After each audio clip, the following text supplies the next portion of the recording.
Hey there, Brad from 4Player Network, and I just want to apologize. I record the intro last, so I already know how long this is, and I'm sorry. Please don't just skip through, listen to what I have to say, and have a good time.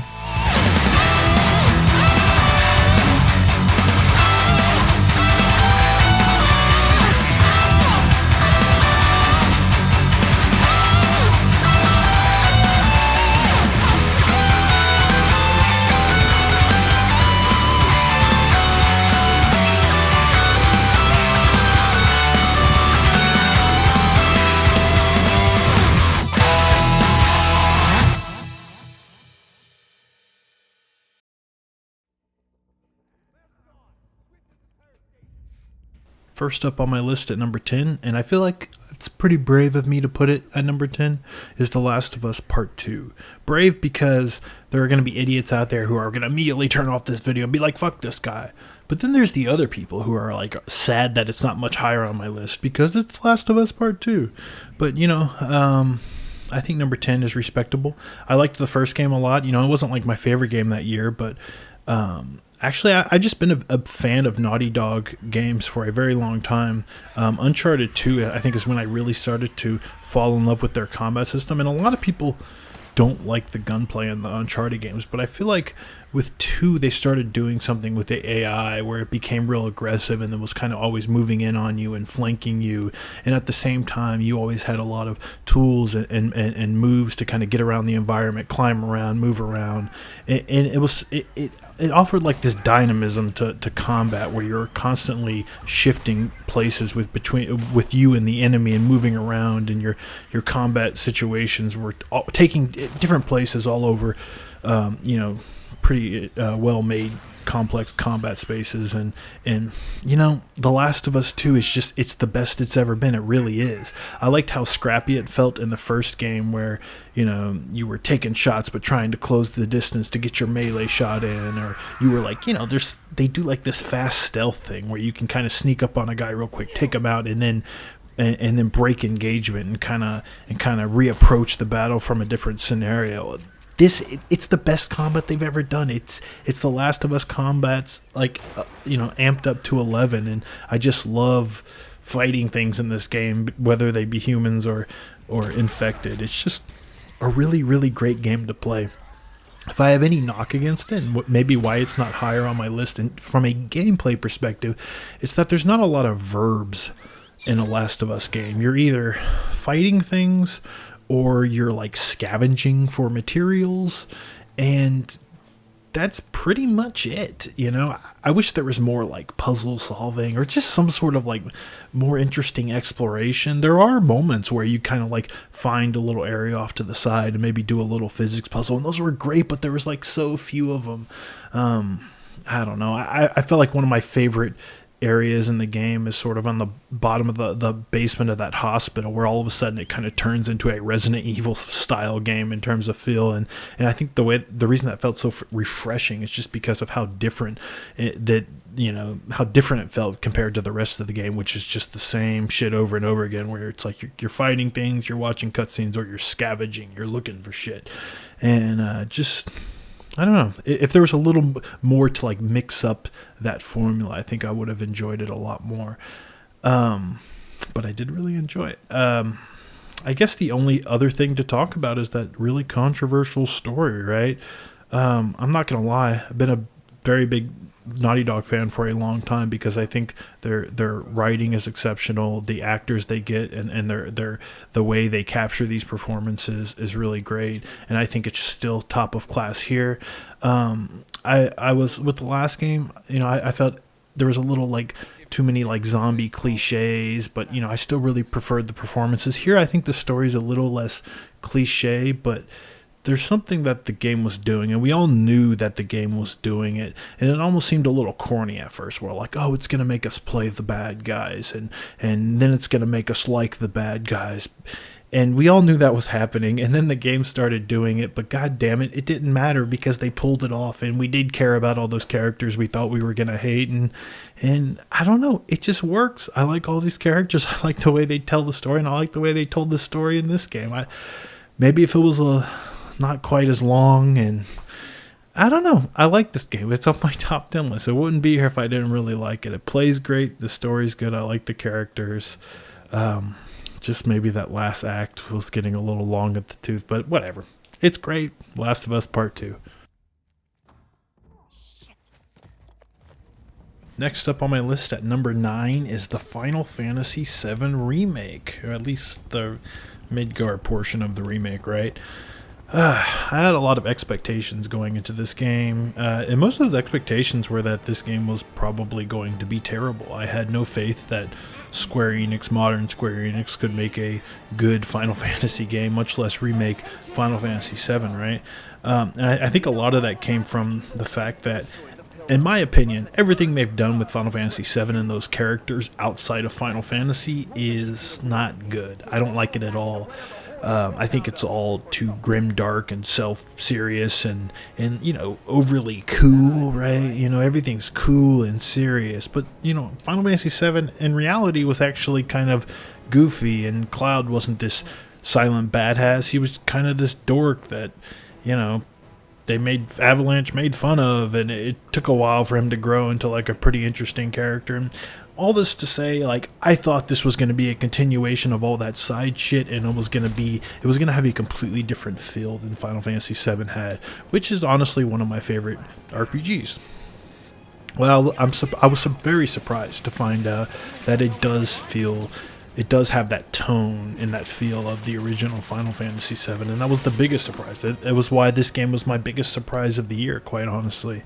And I was also a little worried that this wouldn't feel like a full game because it was, taking place in just Midgar in that section, and the original game was actually quite short. But no, this is exceeded my expectations. This is a full game that manages to capture the tone of the original game, but actually do a lot more. They spend a lot of time kind of fleshing out like the characters and the relationships of the main cast, but also other members of Avalanche, right? Like, you really cared about those characters, and I don't think maybe the moments that happened or quote unquote didn't happen where stuff happens to the members of Avalanche in Final Fantasy VII, and I feel like those moments didn't quite land with me, but like there was a tension as I was playing this game because I realized how much I cared about those characters, and I didn't want to see anyone die because they're cool, deep characters, and I loved them now. But that stuff was good, I also really liked the combat in this game. Okay, I'm okay on the combat. I think there's some neat ideas. I think it's an evolution of Final Fantasy 15, but like better. I like that you could kind of pause combat and like switch to party members and stuff.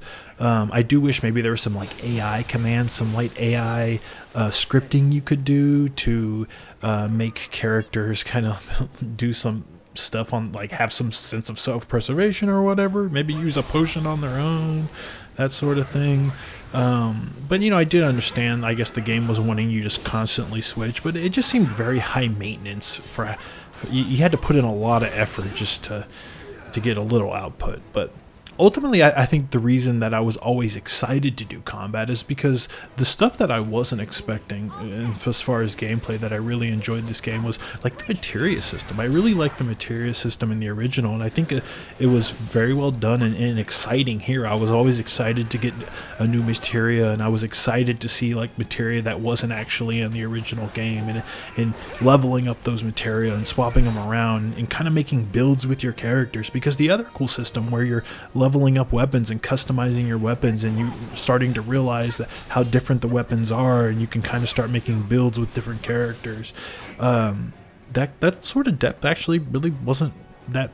I mean, it felt deeper than the actual Final Fantasy VII in some regards, and it made me kind of really addicted to those systems, and it made me care about the combat. That was admittedly flawed, but it was backed up by like some really neat ideas. Ultimately, I also enjoyed the story because once you realize kind of what the story's trying to do from a meta perspective, where it's kind of like telling the fans, hey, this isn't going to be the game you remembered. We're going to do some things different. You're just going to have to trust us. That's a cool, that's a cool idea for like the first game back in the remake, right? And I think I think it made it really exciting, right? But then the very last chapter of the game happened, and you realize that this is going to maybe be a little more Kingdom Hearts than we were expecting, and honestly, in this game they pulled it off. I'm not sure about the future of the series. I'm actually very nervous about that next game because it has a lot to, they're making a lot of promises. Now they gotta really nail them. We'll see what happens, but it's exciting. Like this game was an exciting start, and I'm excited about the follow up in ways that I was not expecting as well. So, Final Fantasy VII Remake. This is going long already. These last two games were big games. I don't know if I'm gonna say as much about some of these other games, but god damn it, these were big games with big histories. So fuck you.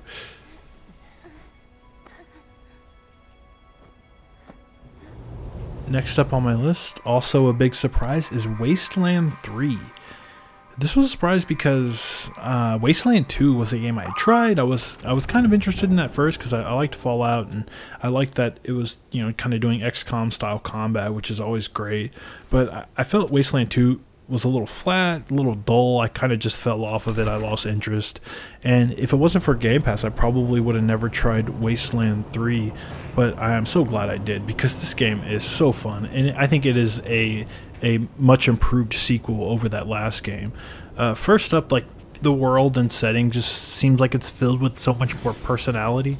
This one's fully voice acted. That last game wasn't, and the writing's really good, and you meet such crazy characters, like really bonkers, like factions and clans and cults. There's like a clown cult. You find a circus tent out on the wasteland, and by the way, you explore the world map in like a cool tank that you customize that can join you in combat, and it's just a fun way to get around, and you're in snowy Colorado and you come across a circus tent and there's a cult of clowns in there, and you're like, this is insane, and then you start fighting them and you get to like the final area, and there's a big ice cream truck in the middle of the battlefield, and I'm like trying to kill this thing, and as I'm doing damage to the ice cream truck, like all these clowns start spawning in. I don't understand what's going on, and then I realize the clowns are coming out of the ice cream truck because it's like a clown car, and there's like an infinite amount of clowns in there, and it's just bonkers. This is a crazy game. Did I tell you about the Ronald Reagan cult,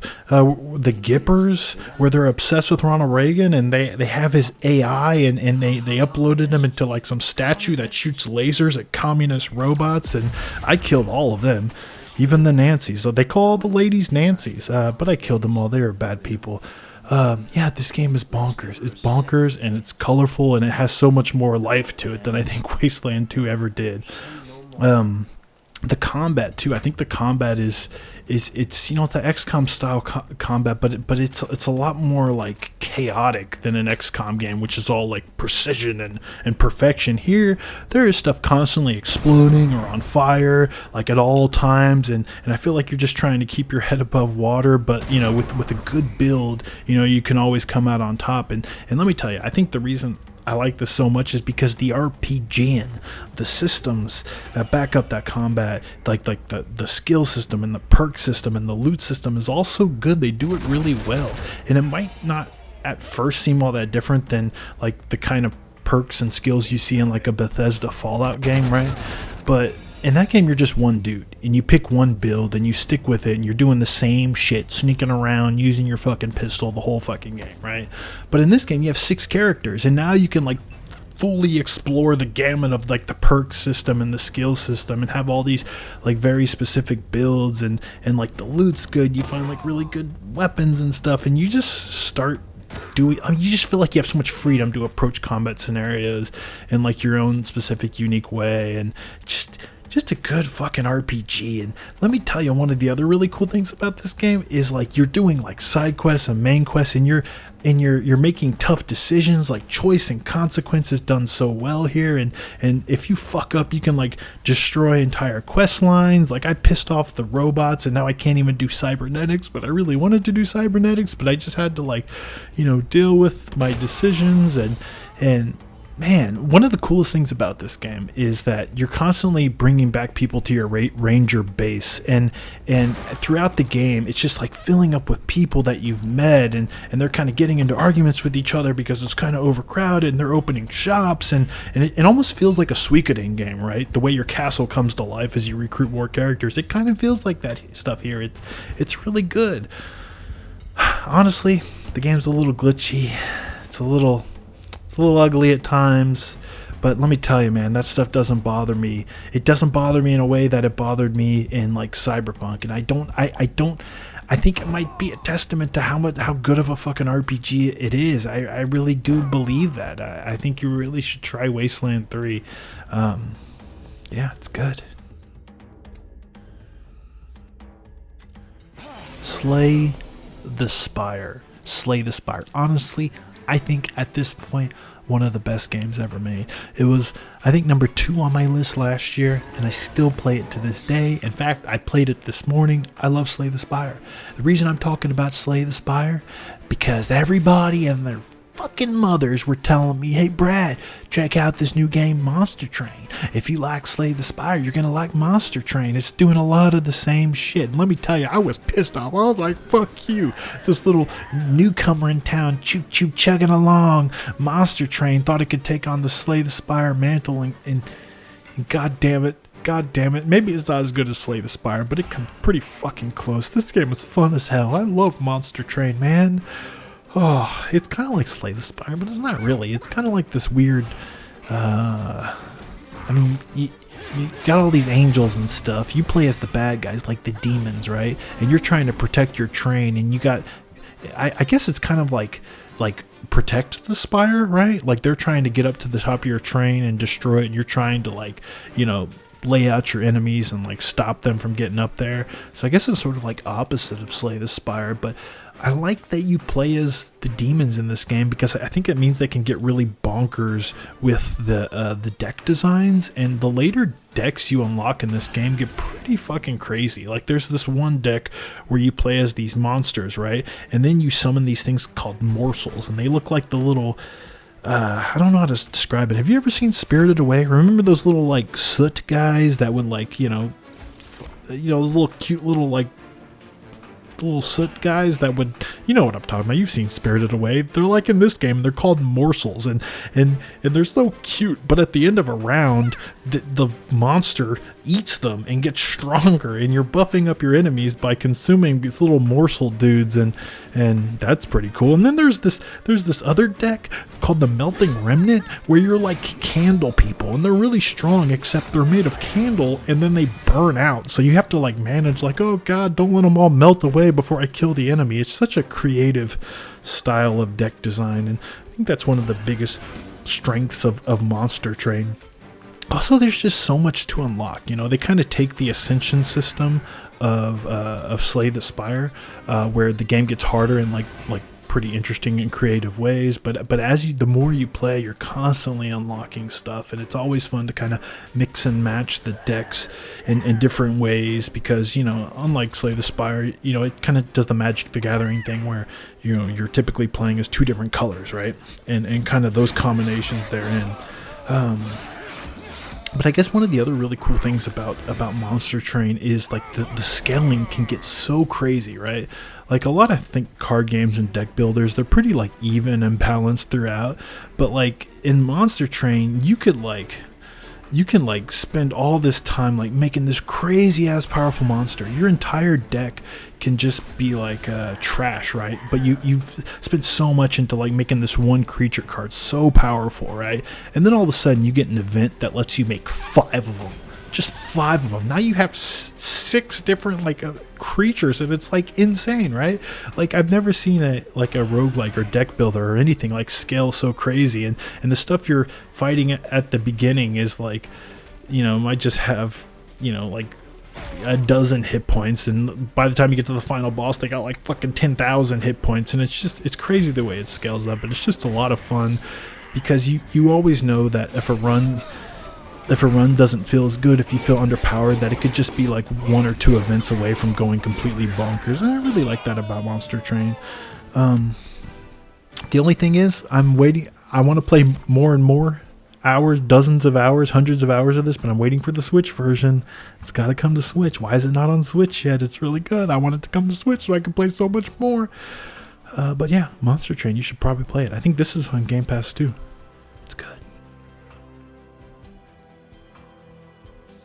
Next up is Chris Davis's 13 Sentinels. That's right, written and directed by Chris Davis. And I know that makes me a little biased, right? Since he's our, podcast and video producer here. But despite all that, despite that he loves this game so much, I also like it too. I know it's unfortunate, but it's true. I will say this is I have liked Vanillaware's games in the past, but I'm a little surprised that I like this one so much because it is more or less mostly a visual novel, although there is tactical combat, which we'll talk about in a second. But that visual novel part where you're kind of walking around as these high school kids, which, let me tell you, they're not just high school kids. We're not going to get into that.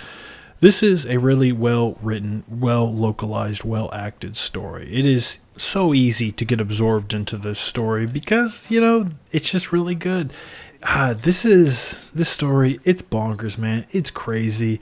There are twists and turns, and you think one thing, but it's so much crazier than you can even imagine. Like, I played this game for like 40 hours, and up until the last moment, I was still being surprised and wowed by the audacity of the science fiction just craziness that's going on in 13 Sentinels. But I don't think I would have cared as much as I do if I didn't care about those characters, of which you play as 13. You approach this crazy story through 13 different perspectives, and I'm not gonna lie, I would say 75% of this game I had no idea what was going on. I was still trying to figure out everybody's names. But you know what? I bet I can list them out right now. I could do it in this video. You mean name all 13 people? I shouldn't do it. This video is already really long, but trust me, man, I finally figured it out. I grew to love these characters and these relationships, and it's just so well done, and it looks beautiful, and it's, I mean, if I talk about it, I'm spoiling it. So let's talk about the gameplay, of which there is actual gameplay. And it's the thing that I feel like a lot of other people kind of throw under the bus or say, oh, just set it to easy, or oh, it's not really all that good. I disagree. I actually really like the strategy combat in 13 Sentinels. And I think a lot of it has to do with the visual flair and care that they put into this thing. At first, I thought it was going to be lame because it's this radar view, this radar perspective, right? Your kaiju, or your big giant mechs fighting these kaiju, right? And you expect that to be larger than life. You expect to see, really cool, mech designs, right? Especially from Vanillaware, right? Which is known for like such beautiful side-scrolling artwork. But all that stuff's only in the visual novel, and it's mostly just teenagers talking to each other. When it gets down to brass tacks, you're looking at a fucking radar, but my God, they do a lot with it. You're doing these missile flurries of like hundreds and hundreds of missiles, and they show that with like in cool ways, giant lasers on this radar, and you're seeing numbers pop everywhere, all these damage numbers, and they're flying all over the place, and they really took like this idea to kind of abstract the combat and they pulled it off. I don't know. It's a joy to look at, and the feedback and the sound effects, and it's all so good, and the way all the battle scenarios and those relationships that are happening between the kids in battle tie in back into the main story is all really good. I was kind of hooked, man, from the get-go, and man, I think anybody should try 13 Sentinels. It's a good ass game, man. But buckle up, it is nuts. Let me let you in on a little secret before we talk about Neo 2, which is my next game. A lot of these tracks I say, next up is this game, because I haven't actually ordered the list until I start recording. I get worked up and excited about games as I talk about them. And a game that I thought was going to be, way down on my list, I realized when talking it out, which is, granted very freeform here and unscripted, that I get more excited about a game, and I'm like, no, this is like number 3. It's so good. Look how excited I am just thinking about this game. And I don't know if that's going to happen here. I don't even know where this is going to be on the list, but it's Nioh 2. That's right, the follow-up to Nioh, the Team Ninja developed Soulsian, it's a Souls clone, right? It's like Dark Souls, but it's in the samurai era. And I'm not gonna lie, I like this series maybe more than a lot of the Souls games, and that's because Nioh, it feels like it's for me. God damn it, it's Dark Souls, but with like more complex and technical combat. There are so many different weapons, and there's so much depth to those weapons. There's the skill trees for each weapon. You can learn so many cool new moves, and there's like stances, and it's just so cool. It's like weapon porn, but not the cool kind where it's like swords and tonfas and stuff, not the weird gun stuff that Chris Davis is into. But let me tell you, man, there's cool fucking weapons in this game. But it's not just the combat. It's not just the combat, of which I think this is probably one of the best combat systems in the industry. There is so much RPG in Nioh, so much crunchy RPG, and I love it. Just systems. I could spend so much time in menus for this game, and I do. You can ask my wife. I do. I sit down to play Nioh, and I'm in the fucking menu, and I'm forging stuff, and I'm tempering stuff, and I'm merging, abilities, and it's just so good. I get so addicted to the Nioh games. But let me tell you what's cool about this one, I guess, because this, in a lot of ways, it does feel very similar, right? This is not some, huge, big budget follow-up, like a new God of War or Last of Us game, right? It's more or less very similar to that first game, but they do introduce some new things that are pretty cool. First of all, I like now that each weapon has like a really cool, extensive, better organized skill tree, and you level up that skill tree by using a weapon now. So, you want to level up and invest in one weapon, just use it, and you'll start to get better with it, and you'll start to unlock more skills. But the big new thing that they added, which is so cool, which is one of my favorite RPG things of any game ever, is they took the soul system from Castlevania Aria of Sorrow. You've played Aria of Sorrow, Dawn of Sorrow, where every enemy has a soul, and that soul is like an ability that you can use once you've farmed it. This game does the exact same thing, where all of these demons and onis and they all have their abilities, and you can use them, and you're doing all these cool attacks, like from bosses and enemies and stuff, where you're either like transforming into them and doing like a cool move, or there's this one boss called Kasha, which is like this sexy cat lady, but her, instead of legs, she's like a chair. Her lower half is like a chariot on fire, and she like zooms around the battlefield, and she has a whip, and she uses that whip to throw out these big flaming tops, which is bonkers, but it's such a cool boss fight. But when you kill her, you get her soul core, and now you have a giant flaming whip, and you could fling giant flaming tops of death at the enemy. That's just so cool, man. It's as cool as it is in Castlevania, and it's fucking cool here. The combat's amazing. The RPG systems are amazing. Nioh is amazing. You should pick this shit up because it is so fun. I gotta stop talking about Nioh because this video is so long. Oh my god, this video is so long. Yeah, let's move on to the next one. Next up on my list is Yakuza Like a Dragon. And if you know me, you know I've been a long time Yakuza fan. But honestly, up until recent years, I didn't really put the games on my top 10 lists, or if they were on my top 10 lists, they were never very high, the exception being Yakuza 0. And that's because, honestly, I felt like this was kind of a guilty pleasure series for me for a long time. And that's because I think they're very flawed. I feel like the combat system specifically in those games were a little repetitive and not really all that fun to actually, get into fights. The exception being really flashy animations and whatnot, right? And the balance was always really off. So when I heard that Yakuza was going to be a JRPG this time, it was going to have turn-based combat, right? I was kind of excited because it was going to, ditch the stuff that I thought wasn't really working in the past and kind of do a whole new combat system, right? And you know what? Honestly, it still has a lot of the same flaws, believe it or not. As different as it is, it still has a lot of the same flaws as the previous Yakuza games, right? There's still like some serious balance issues. You're still watching the same, admittedly awesome animations over and over again. And there's just some ideas in there that, the fact that you can't move around your character while everyone else is moving around, it's just a little frustrating, as much as it feels like Chrono Trigger in that way. But it's okay. The reason I love Yakuza Like a Dragon so much is the stuff I wasn't expecting. I knew they were turning it into an RPG, and I knew that the combat was going to be very different, but all the other stuff that came along with it, the side effects of it being a JRPG, I think are what makes this game so great. The combat system's okay, right?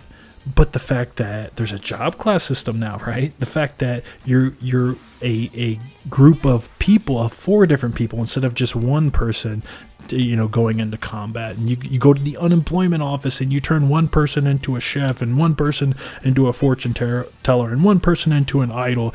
You just have these bonkers outfits with these bonkers animations and battle, and it's just so fun. And now I'm caring about equipment and accessories and upgrading weapons, and that stuff was always kind of in the previous games, but it wasn't very deep. But now it's finally actually deep, and I spent a lot of time just trying to break the game with broken characters with like overpowered weapons and stuff, and I feel like that's very much in the spirit of a JRPG, right?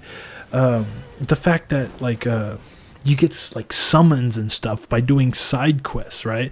Like you and they join you, and you're seeing these ridiculous summon animations are sort of like tying all the stuff that you did before back into like the combat system and the skill system in like a really interesting way.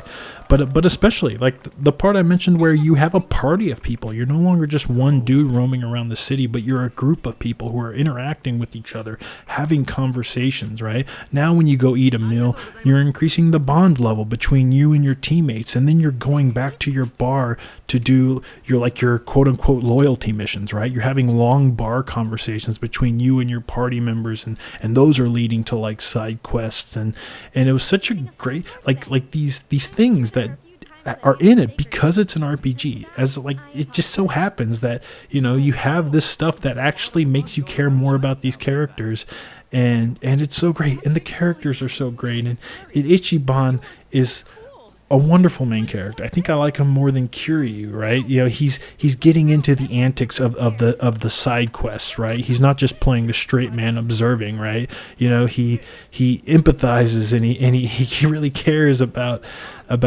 some of these bonkers characters, both in and out of the main story, and he's just so lovable. He's just so lovable because of it, right? It's just such a great fucking Yakuza game. It's still very flawed, but its strengths just outweigh him so much, and I think now it's my second favorite Yakuza game after Yakuza 0, which I still think is the best starting point. But honestly, I can't not recommend Yakuza Like a Dragon as another great starting point, because it's all new characters, it's an all new story. So hop in, man. It's fucking great. Thank you, everyone. That's it for the tour. So it's the part of the video where I talk about a game that no one's ever heard of and no one's ever played, and no one's probably still going to play when they're done hearing me talk about it. But listen to me talk about Horizon's Gate anyways, goddammit, because Horizon's Gate is for me, it's made for me, and I love it so much. I love Final Fantasy Tactics, and you probably know why I love Final Fantasy Tactics. A lot of reasons, actually, but one of the big reasons is the job class system and the class combos you can do. You know what I'm talking about, where you level up a ninja, now you can equip 2 weapons, and then you switch back to knight. You learn a skill that lets you carry knight swords that have like crazy abilities, and then you switch back, to a fucking time mage, and so you can learn the ability to teleport, and now you switch back to, a fucking monk or whatever, and you're a dual wielding knight sword, monk who can teleport, and you're just like a god, right? That's why Final Fantasy Tactics is awesome, and that's why Horizon's Gate's awesome, because this game has those kinds of, that class system, those kinds of class combos where you're doing crazy shit, and it's all backed up by like a really smart loot system, and I have a dude who is like an archer who can do a multi-shot arrows, but I put healing orbs into my bow, and now I shoot healing arrows at my entire team, and I'm like this cool healer that exists because of cool class combos and a cool loot system, and that stuff's really fucking great and addictive and fun,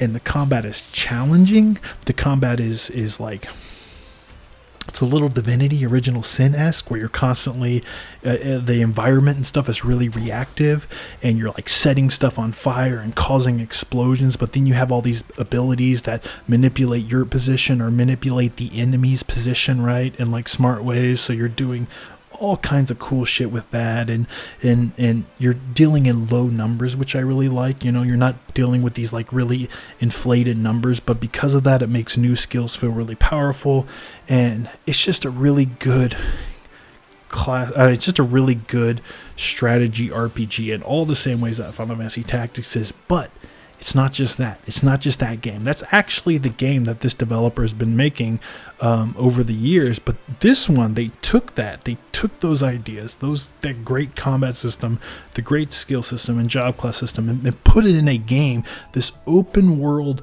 pirate simulator where you're exploring a world, and it's so fun to explore, finding places and doing quests and building wealth, trading stuff like from one end of the map to the other, and then you're getting into these fights, and it's this great, Final Fantasy Tactics style RPG combat. It's just such a great fucking game that's open-ended, and you can go explore and get more powerful and get new loot. Did I mention the loot's really good? But then you get into like pirate ship battles, and you have multiple ships and multiple parties of people, and you're like leveling them up. This is an incredibly fun and addictive game, and you might be looking at it visually and say it's not much to look at, but god damn it, it doesn't matter. You're gonna have to trust me on this one. This game is fun as hell. It's called Horizon's Gate. Write it down. It's on Steam. I'm sorry it's not on Switch. I know a lot of you don't play indie games that aren't on Switch these days, right? I'm one of those people, but I'm glad I tried Horizon's Gate because it's that fucking good. I love it. It's addictive. Did I tell you it's awesome? Have you played Final Fantasy Tactics yet? Let me tell you, you should play that too. If you haven't played it, then play this. If you've played that, I know you love it, so play Horizon's Gate now. That's all. I knew it. I knew this was going to happen. Half-Life Alyx, not only on my top 10 list, but very high on my top 10 list. I didn't want to like this game. I wanted to hate this game. I was so mad at Valve for putting out a brand new Half-Life game after so many years and making it, a VR game. They cost prohibitive. You need a really powerful computer and a really powerful headset to be able to play Half-Life Alyx. And you know what? I was mad, right? Because all these people weren't going to be able to play it. I don't have a PC VR set. I had to borrow one. But let me tell you, you should borrow one. You should borrow a headset, and you should play Half-Life Alyx. If you love Half-Life, and I do, and I know you do, you got to play Alyx. It's really good. It's a really good fucking VR game, and it's a really good Half-Life game, and it's a great fucking horror game. I don't know. I feel like in the past I've called the Half-Life games horror games, and some people might disagree, but some of the scariest moments have happened in Half-Life games, and this one is pretty much terrifying the entire way through. It might have something to do with the fact that I think the black toxic head crabs are literally the scariest thing in any video game ever. But let me tell you, in VR, they take it to a whole nother level, man. There are so many times where I'm just crouched on the ground, and I found myself crouched on the ground a lot in this game, both in combat and me cowering behind a door that I'm holding closed, that I know a black head crab is on the other side trying to get through, sticking his tiny little spidery arms through the crack of the door, and I'm holding it closed. It's horrifying. It's horrifying, but it is so exciting. In a way, that element has never been this good in Half-Life. It's so good here. Oh, It's just a really, really good VR game. People are going to talk about how cool the weapons are, and it's fun to like kind of reload them and stuff in battle. It's like all feels very physical, and it's true, right?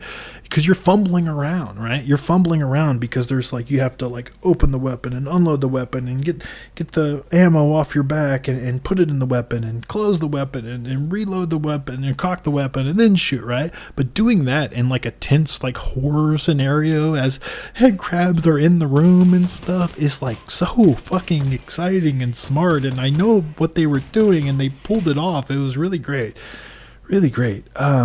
Man, I love this game. I wanted to hate it. I didn't want to like it. I didn't want it to be a full Half-Life game, but it is, man.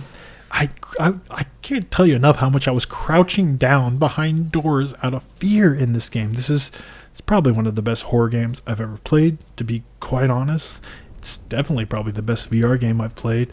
And yeah, one of the best games I played this year. One other thing I want to say, which I guess is this one element that might be easy to overlook, but I think is one of the most fun things to do in Half-Life, is so there's these little like upgrade pucks that you find, little glowing blue things, because there is a skill system, and not a skill system, a weapon upgrade system in this game, and you get really powerful weapon upgrades, but you need to find a lot of these little upgrade things around the environment.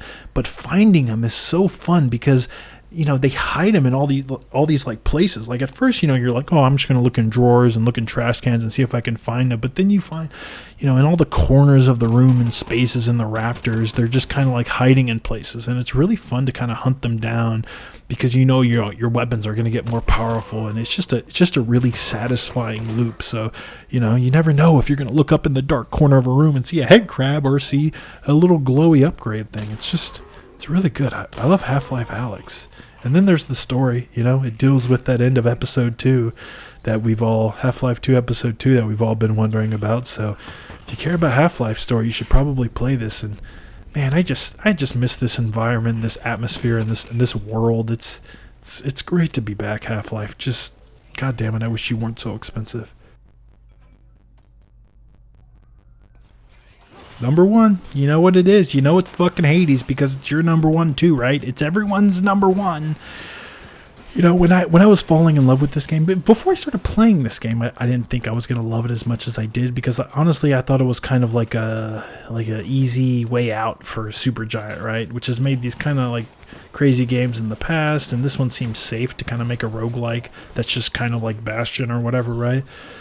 But let me tell you, when I started falling in love with that game, I knew it was going to be my game of the year. I really did.